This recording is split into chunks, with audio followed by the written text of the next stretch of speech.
want to share a recent. This happened after the book was published. But I'm doing so many new things with feelings now, with my own feelings, and I want to share some of those with this wonderful circle. And one of them was recently. I was down at Esalen in Big Sur, where I just came from today, and I was there visiting some friends, and was thrilled. You know, there's the hot springs and the organic food and the gardens and the Pacific Ocean and just magical.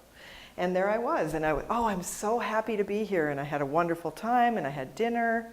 And then my friend was going off to an improvisation class, and I was going to meet her later. And suddenly a very unwelcome feeling showed up.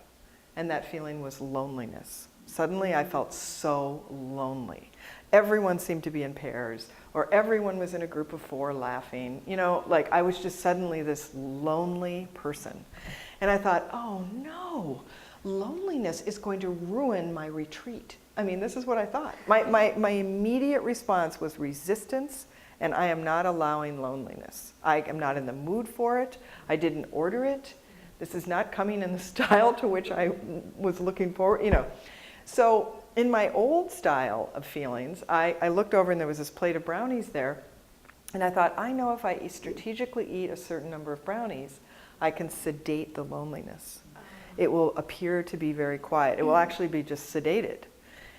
So I know that that works in the short term, but what I've learned is, it appears to work, what I've learned is it has cumulative negative long-term effects. And so nothing wrong with brownies, but eating brownies to hide feelings, that's what doesn't feel good. So then I saw somebody drinking some red wine, and I thought, aha, I could anesthetize the loneliness if I drank some of that wine. And two brownies, 1 glass of red wine, and then you go to a shop afterwards. Yeah. And they all have and you know, and let's be sure to say, sometimes that is the medicine. Yeah. You know, sometimes that is the medicine. But in this case, I knew that my loneliness was calling for my attention. So I now, and I want to talk about this as part of exquisite self-care, I now utilize my inner wise self and my intuition all the time. And so it's always speaking to me now, and in general, I follow what it says. So that wise self said to me, invite your loneliness to join you. And I thought, where? What? How do I do that? And I just didn't have any idea. And then it was toward twilight, and the beautiful lawn was there, and I saw 2 chairs that were next to each other. And so I went and sat in one, and I felt kind of silly, and I was like, loneliness, would you like to join me? And then I sat like this, and then suddenly, the faintest outline of a body sat down in the chair next to me. And I was like, wow, that's my loneliness. That is my loneliness. And so I was so moved by this, and I put my hand out and said, would you like to hold my hand? And I felt this energy in my hand.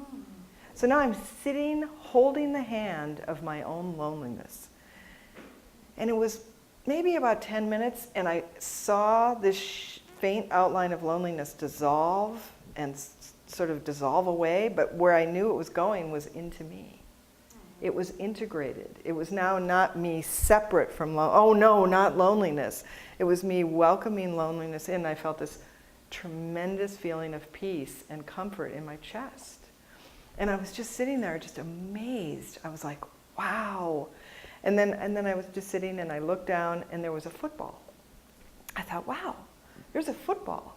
I haven't kicked a football in years. And so I got up and started drop kicking the football all over the lawn and running and laughing.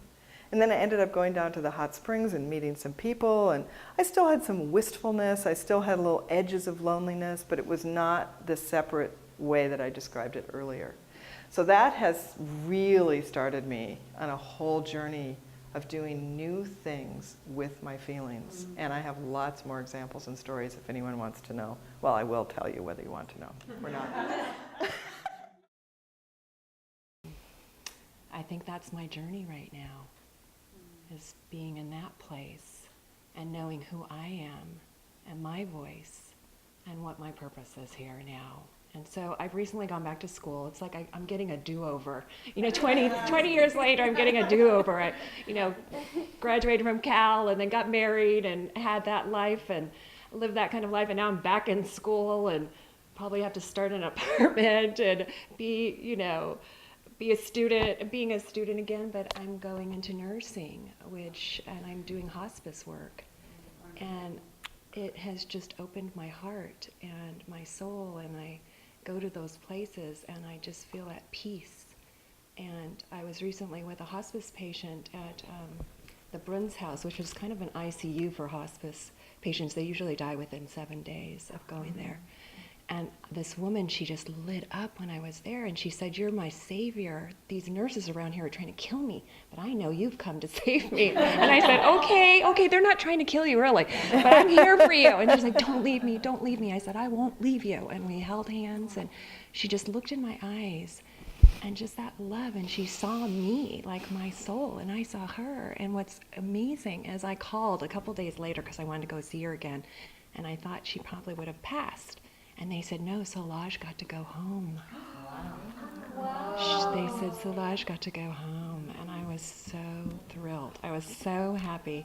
And in my time with her, I really opened my heart and just like sent her like healing white energy and just, love, and really was there.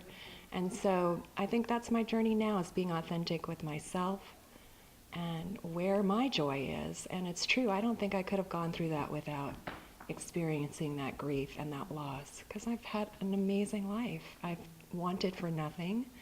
I've had, all the money and all the things you can have, but what I found is that doesn't make you happy. Things do not make you happy, and you can numb yourself out and not go to those dark places, but all it does is catch up with you. Until you're ready to really deal with it and see what's really there in those layers. And that's what I loved about your book, is it comes in layers. And it's okay, and you can still have happiness even in despair. And that's what I loved. Thank you for that, the permission to really just be with it, no matter how horrible it is.